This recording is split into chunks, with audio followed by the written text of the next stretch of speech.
All right, what's up, everybody? I don't know if you guys have been following along on social media or have seen this kind of like picture that keeps popping up comparing Khabib Nurmagomedov to Alex Pereira. And a lot of people feel that Alex Pereira has surpassed Khabib on the greatest of all time list. And I'm here to set the fucking record straight, right? And I want to start off by saying this video is not intended to throw shade at Alex Pereira at all. What he's accomplished in the last 7 months especially, and just throughout his UFC career so far, has been uber impressive. But as MMA fans, we're prone to having short memories, so I'm here to remind all you motherfuckers, right? So let's start off here. Let's start with some of these claims. So the first claim is going to be that Alex Pereira has beaten more former champions, right? And I want to just point out that the way that Yuri Prochazka and Jamal Hill, two of the people he's beaten, claim the title were by beating a 43-year-old Glover Teixeira, right? A guy in his 40s, right? So both of those guys beat Glover Teixeira to earn the title. And that's why Pereira gets him under his resume.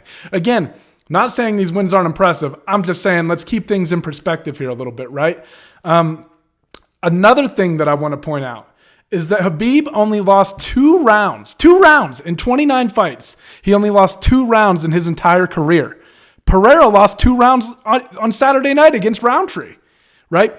Not only that, but people are also making the argument that Khabib fought tomato cans for the first 15 fights of his career. And I'm not going to make an argument against that. The combined record of his opponents is not that impressive, right? But I would challenge all of you to tell me who Quenmuel Otani is. That's the guy who submitted Alex Pereira in his UFC debut.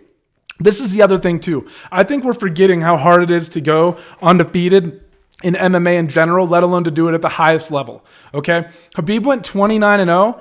And Pereira lost his MMA debut and then ended up losing to Israel Adesanya at 185 pounds in a division that people early on in his UFC career were calling him a weight bully. So that's my first issue with all this, right? It's just not my first. There are several issues right there, right off the bat.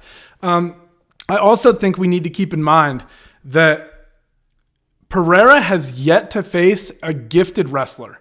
And the shadow, in my opinion, of John Jones looms large over the 205-pound division.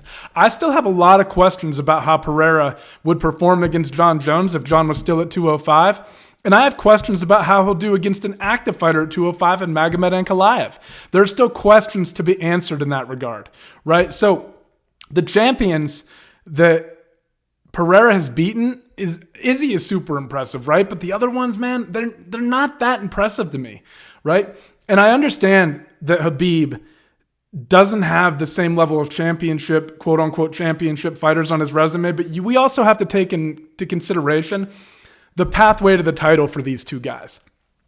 Alex Pereira, because he has nothing against him on this, because he has a fan-friendly style and because of the great storyline with Israel Adesanya, was catapulted into the UFC title picture faster than anyone we've ever seen. Maybe Cody Garbrandt is on that list as well, right? So he's kind of thrust and thrown into this title picture faster than most. He's fast-tracked, right, essentially. Nobody wanted to fight Khabib. Do you guys remember when Khabib ragdolled RDA and RDA still got a title shot before Khabib did, right? He beats RDA, all the stuff with Tony Ferguson fights through. He has to fight Daryl Horcher, and then he earns a title shot against Eddie Alvarez at UFC 205, and Alvarez changes his mind and decides to fight McGregor instead, right? And we all know what happened when Khabib eventually got his hands on McGregor. He's beaten Justin Gaethje, Dustin Poirier, right? I mean, I would challenge, I'll just end with this. We could go through Khabib's entire resume, go through all this different stuff that he's done, right? But I would just leave you guys with this. I would challenge you to find a single fighter in the history of the entire lightweight division in all of MMA, in all of MMA history, that you think honestly beats Khabib Nurmagomedov. You cannot say the same for Pereira. I think if Jones was still at 205, he's going to maul Pereira. I think DC at 205, if he had to run into him, right? Historically, if they matched up, I think DC beats him. And I think Magomed Ankalaev has a very good chance to dethrone Pereira as the light heavyweight champion if they ever fight, right? It's we just can't forget how fucking great Khabib was and how afraid everybody was to fight him. The only time he really started getting fights against high-profile guys is when he became undeniable and he won the title, right? That's it. That's the only reason people wanted any piece of them, is because they also wanted a piece of the title.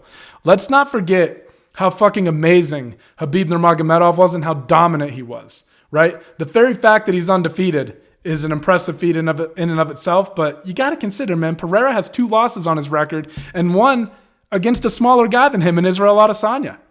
I just don't understand how we're coming up with this claim that Pereira has somehow surpassed Khabib. People must have forgot, man.